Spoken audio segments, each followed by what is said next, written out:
Audio tube में आप सभी का स्वागत है। आइए मुंशी प्रेमचंद्र लिखित पूस की रात कहानी सुनते हैं। हल्कू ने आकर स्त्री से कहा, सहना आया है, लाओ, जो रुपए रखे हैं उसे दे दो, किसी तरह गला तो छूटे। मुन्नी झाड़ू लगा रही थी, पीछे फिरकर बोली, 3 ही तो रुपए हैं, दे दोगे तो कंबल कहाँ से आवेगा? माघ पूस की रात हाड़ में कैसे कटेगी? उससे कह दो फसल पर रुपये दे देंगे, अभी नहीं। हल्कू एक क्षण अनिश्चित दशा में खड़ा रहा। पूस सिर पर आ गया। कंबल के बिना हाड़ में रात को वह किसी तरह नहीं सो सकता, मगर सहना मानेगा नहीं। घुड़कियां जमावेगा, गालियां देगा। बला से जाड़ों में मरेंगे, बला तो सिर से टल जाएगी। यह सोचता हुआ वह अपना भारी भरकम डील लिए हुए स्त्री के समीप आ गया और खुशामद करके बोला, ला, दे दे, गला तो छूटे, कंबल के लिए दूसरा उपाय सोचूंगा। मुन्नी उसके पास से दूर हट गई और आंखें तरेड़ती हुई बोली, कर चुके दूसरा उपाय, जरा सुनो, कौन उपाय करोगे? कौन खैरात दे देगा कंबल? न जाने कितनी बाकी है जो किसी तरह चुकने ही नहीं आती। मैं कहती हूँ, तुम क्यों नहीं खेती छोड़ देते? मर कर काम करो, उपज हो तो बाकी दे दो। चलो, छुट्टी हुई, बाकी चुकाने के लिए ही तो हमारा जन्म हुआ है। पेट के लिए मजूरी करो, ऐसी खेती की बाज आए। मैं रुपये न दूंगी। हल्को उदास होकर बोला, तो क्या गाली खाऊं? मुन्नी ने तरफ कर कहा, गाली क्यों देगा? क्या उसका राज है? मगर यह कहने के साथ ही उसकी भौहें ढीली पड़ गई। हल्कू के उस वाक्य में जो कठोर सत्य था, वह मानो एक भीषण जंतु की भांति उसे घूर रहा था। उसने जाकर आले पर से रुपये निकाले और लाकर हल्कू के हाथ पर रख दिए। फिर बोली, तुम छोड़ दो अब किसे खेती। मजूरी में सुख से एक रोटी खाने को तो मिलेगी, किसी की धौंस तो न रहेगी। अच्छी खेती है, मजूरी करके लाओ, वह भी उसी में झोंक दो, उस पर से धौंस। हल्कू ने रुपये लिए और इस तरह बाहर चला मानो अपना हृदय निकाल कर देने जा रहा हो। उसने मजूरी से एक एक पैसा काट कपट कर 3 रुपये कंबल के लिए जमा किए थे। वह आज निकले जा रहे थे। एक एक पग के साथ उसका मस्तक अपनी दीनता के भार से दबा जा रहा था।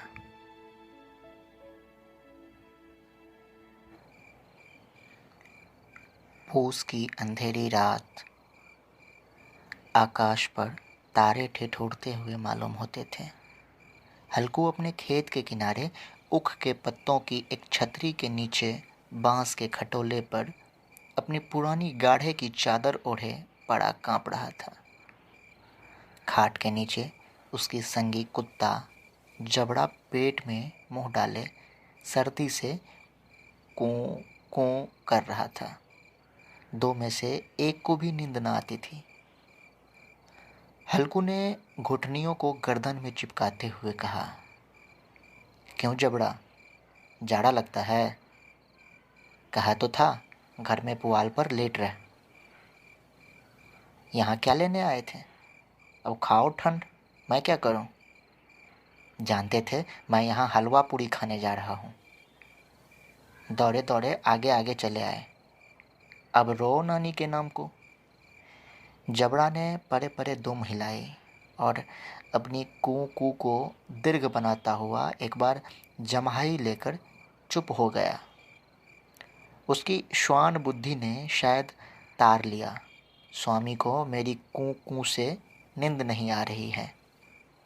हल्कू ने हाथ निकालकर जबड़ा की ठंडी पीठ सहलाते हुए कहा, कल से मत आना मेरे साथ, नहीं तो ठंडे हो जाओगे। यह रांड पछुआ न जाने कहाँ से बर्फ लिए आ रही है।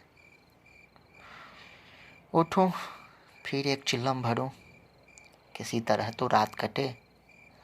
8 चिल्लम तो पी चुका। यह खेती का मजा है। और एक एक भागवान ऐसे पड़े हैं जिनके पास जाड़ा जाए तो गर्मी से घबरा कर भागे। मोटे मोटे गद्दे, लिहाफ, कंबल, मजाल है जाड़े का गुजर हो जाए। तकदीर की खूबी है, मजूरी हम करें और मजा दूसरे लूटें। हल्कू उठा और गड्ढे में से जरा सी आग निकालकर चिल्लम भरी। जबड़ा भी उठ बैठा। हल्कू ने चिल्लम पीते हुए कहा, पिएगा चिल्लम? जाड़ा तो क्या जाता है, हाँ मन जरा बहल जाता है। जबड़ा ने उसके मुंह की ओर प्रेम से छलकती हुई आंखों से देखा। हल्कू, आज और जाड़ा खा ले, कल से मैं यहाँ पुआल बिछा दूंगा, उसी में घुसकर बैठना, तब जाड़ा न लगेगा। जबड़ा ने अगले पंजे उसकी घुटनियां पर रख दिए और उसके मुंह के पास अपना मुंह ले गया। हल्कू को उसकी गर्म सांस लगी। चिलम पीकर हल्कू फिर लेटा और निश्चय करके लेटा कि चाहे कुछ हो अब की सो जाऊंगा। पर एक क्षण में उसके हृदय में कंपन होने लगा। कभी इस करवट लेटता, कभी उस करवट, पर जाड़ा किसी पिशाच की भांति उसकी छाती को दबाए हुए था। जब किसी तरह न रहा गया तो उसने जबड़ा को धीरे से उठाया और उसके सिर को थपथपाकर उसे अपनी गोद में सुला लिया। कुत्ते की तेज से न जाने कैसी दुर्गंध आ रही थी, पर उसे अपनी गोद में चिमटाए हुए वह ऐसे सुख का अनुभव कर रहा था जो इधर महीनों से उसे न मिला था। जबड़ा शायद समझ रहा था कि स्वर्ग यही है, और हल्कू की पवित्र आत्मा में तो उस कुत्ते के प्रति घृणा की गंध तक न थी। अपने किसी अभिन्न मित्र या भाई को भी वह इतनी तत्परता से गले लगाता हुआ अपनी दीनता से आहत न था, जिसने आज उसे इस दशा को पहुंचा दिया। नहीं, उस अनोखी मैत्री ने जैसी उसकी आत्मा के सब द्वार खोल दिए थे और उसका एक एक अणु प्रकाश से चमक रहा था। सहसा जबड़ा ने किसी जानवर की आहट पाई। इस विशेष आत्मीयता ने उसमें एक नई स्फूर्ति पैदा कर दी थी, जो हवा के ठंडे झोंकों को तुच्छ समझती थी। वह झटपट उठा और छपड़ी के बाहर आकर भूखने लगा। हल्कू ने उसे कई बार चुमकार कर बुलाया, पर वह उसके पास न आया। हाड़ में चारों तरफ दौड़ दौड़ कर भूखता रहा। एक क्षण के लिए भी आ जाता तो तुरंत ही फिर दौड़ता। कर्तव्य उसके हृदय में अरमान की भांति उछल रहा था। 1 घंटा और गुजर गया था। रात ने शीत को हवा से धधकाना शुरू किया। हल्कू उठ बैठा और दोनों घुटनों को छाती से मिलाकर सिर को उसमें छिपा लिया। फिर भी ठंड कम न हुई। ऐसा जान पड़ता था सारा रक्त जम गया है। धमनियों में रक्त की जगह हीम बह रहा है। उसने झुककर आकाश की ओर देखा।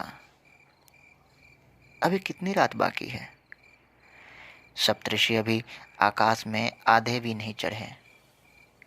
ऊपर आ जाएंगे तब कहीं सवेरा होगा। अभी पहर से ऊपर रात है। हल्कू के खेत में कोई एक गोली के टप्पे पर आमों का एक बाग था। पतझड़ शुरू हो गई थी। बाग में पत्तियों का एक ढेर लगा हुआ था। हल्कू ने सोचा चलकर पत्तियां बटोरूं और उन्हें जलाकर खूब तापूं। रात को कोई मुझे पत्तियां बटोरते देखे तो समझे कोई भूत है। कौन जाने कोई जानवर ही छिपा बैठा हो। मगर अब तो बैठे नहीं रहा जाता। उसने पास के अरहर के खेत में जाकर कई पौधे उखाड़ लिए और उनका एक झाड़ू बनाकर हाथ में सुलगाता हुआ उपला लिए बगीचे की तरफ चला। जबड़ा ने उसे आते देखा तो पास आया और दुम हिलाने लगा। हल्कू ने कहा, अब तो नहीं रहा जाता जबरू, चलो बगीचे में पत्तियां बटोर कर तापें, टाटे हो जाएंगे, तब फिर आकर सोएंगे, अभी तो रात बहुत है। जबड़ा ने कूं कूं करके सहमति प्रकट की और आगे आगे बगीचे की ओर चला। बगीचे में खूब अंधेरा छाया हुआ था और अंधकार में निर्दय पवन पत्तियों को कुचलता हुआ चला जाता था। वृक्षों से ओस की बूंदें टप टप नीचे टपक रही थी। एकाएक एक झोंका मेहंदी के फूलों की खुशबू लिए हुए आया। हल्कू ने कहा, कैसी अच्छी महक आई जबरू, तुम्हारी नाक में भी कुछ सुगंध आ रही है। जबड़ा को कहीं जमीन पर एक हड्डी पड़ी मिल गई थी, उसे निचोड़ रहा था। हल्कू ने आग जमीन पर रख दी और पत्तियां बटोरने लगा। जरा देर में पत्तियों का एक ढेर लग गया। हाथ ठिठुरते जाते थे, नंगे पांव गले जाते थे और वह पत्तियों का पहाड़ खड़ा कर रहा था।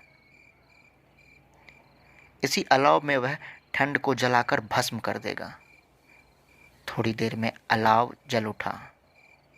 उसकी लौ ऊपर वाले वृक्ष की पत्तियों को छू छू कर भागने लगी। उस अस्थिर प्रकाश में बगीचे के विशाल वृक्ष ऐसे मालूम होते थे मानो उस अथाह अंधकार को अपने सिरों पर संभाले हुए हों। अंधकार के उस अनंत सागर में यह प्रकाश एक नौका के समान हिलता मचलता हुआ जान पड़ता था। हल्कू अलाव के सामने बैठा आग ताप रहा था। एक क्षण में उसने दोहर उतार कर बगल में दबा ली और दोनों पांव फैला दिए मानो ठंड को ललकार रहा हो। तेरे जी में जो आए सो कर। ठंड की असीम शक्ति पर विजय पाकर वह विजय गर्व को हृदय में छिपा सकता था। उसने जबड़ा से कहा, क्यों जब्बर, अब ठंड नहीं लग रही है? जब्बर ने कूं कूं करके मानो कहा, अब क्या ठंड लगती ही रहेगी, पहले से यह उपाय न सोचा। नहीं, इतनी ठंड क्यों खाते? जब्बर ने पूंछ हिलाई। अच्छा आओ, इस अलाव को कूद कर पार करें, देखें कौन निकल जाता है। अगर जल गए बच्चा तो दवा ना करूँगा। जब्बर ने उस अग्निराशि की ओर कातर नेत्रों से देखा।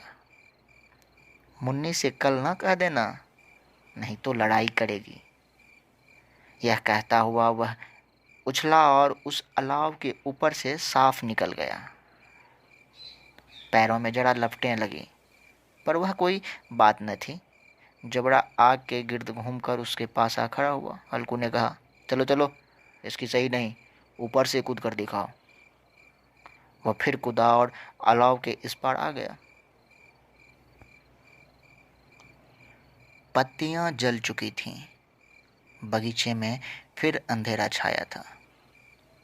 राख के नीचे कुछ कुछ आग बाकी थी, जो हवा का झोंका आ जाने पर जाग उठती थी, पर एक क्षण में फिर आंखें बंद कर लेती थी।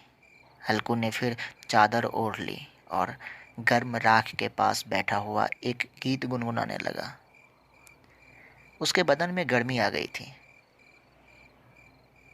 पर ज्यों-ज्यों शीत बढ़ती जाती थी उसे आलस से दबाए लेता था। जबड़ा जोर से भूंक कर खेत की ओर भागा। हल्कू को ऐसा मालूम हुआ कि जानवरों का झुंड उसके खेत में आया है। शायद नील गायों की झुंड था। उनके कूदने दौड़ने की आवाज़ें साफ कान में आ रही थी। फिर ऐसा मालूम हुआ कि वह खेत में चर रही है। उनके चरने की आवाज़ चरचर सुनाई देने लगी। उसने दिल में कहा, नहीं, जबड़ा के होते कोई जानवर खेत में नहीं आ सकता। नोची डाले, मुझे भ्रम हो रहा है। कहाँ, अब तो कुछ नहीं सुनाई देता। मुझे भी कैसा धोखा हुआ। उसने जोर आवाज़ लगाई, जबड़ा, जबड़ा। जबड़ा भौंकता रहा, उसके पास न आया। फिर खेत के चरे जाने की आहट मिली। अब वह अपने को धोखा न दे सका। उसे अपनी जगह से हिलना जहर लग रहा था। कैसा दंदाया हुआ बैठा था। इस जाड़े पाले में खेत में जाना, जानवरों के पीछे दौड़ना, असूझ जान पड़ना। वह अपनी जगह से न हिला। उसने जोर से आवाज लगाई, हिलो हिलो हिलो। जबड़ा फिर भौंक उठा। जानवर खेत चर रहे थे। फसल तैयार है। कैसी अच्छी खेती थी, पर ये दुष्ट जानवर उसका सर्वनाश किए डालते हैं। हल्कू पक्का इरादा करके उठा और 2-3 कदम चला, पर एकाएक हवा का ऐसा ठंड चुभने वाला बिच्छू के टंक सा झोंका लगा कि वह फिर बुझते हुए अलाव के पास आ बैठा और राख को कुड़ेद कर अपनी ठंडी देह को गरमाने लगा। जबड़ा अपना गला फाड़े डालता था। नील गायें खेत का सफाया किए डालती थी और हल्कू हल्कू गर्म राख के पास शांत बैठा हुआ था। अकर्मण्यता ने रस्सियों की भांति उसे चारों तरफ से जकड़ रखा था। उसी राख के पास गर्म जमीन पर वह चादर ओढ़कर सो गया। सवेरे जब उसकी नींद खुली, तब चारों तरफ धूप फैल गई थी और मुन्नी कह रही थी, क्या आज सोते ही रहोगे? तुम यहाँ आकर रम गए और उधर सारा खेत चौपट हो गया। हल्कू ने उठकर कहा, क्या क्या तू खेत से होकर आ रही है? मुन्नी बोली, हाँ, सारे खेत का सत्यानाश हो गया। भला ऐसा भी कोई सोता है? तुम्हारे यहाँ मरैया डालने से क्या हुआ? हल्कू ने ऐसा बहाना किया, मैं मरते मरते बचा। तुझे अपने खेत की पड़ी है? पेट में ऐसा दर्द हुआ कि मैं ही जानता हूँ। दोनों फिर खेत की डांड पर आए। देखा, सारा खेत रौंदा पड़ा हुआ था और जबड़ा मरैया के नीचे चित लेटा है, मानो प्राण ही न हो। दोनों खेत की दशा देख रहे थे। मुन्नी के मुख पर उदासी छाई थी, पर हल्कू प्रसन्न था। मुन्नी ने चिंतित होकर कहा, अब मजूरी करके माल गुजारी भरनी पड़ेगी। हल्कू ने प्रसन्न मुख से कहा, रात की ठंड में यहाँ सोना तो न पड़ेगा।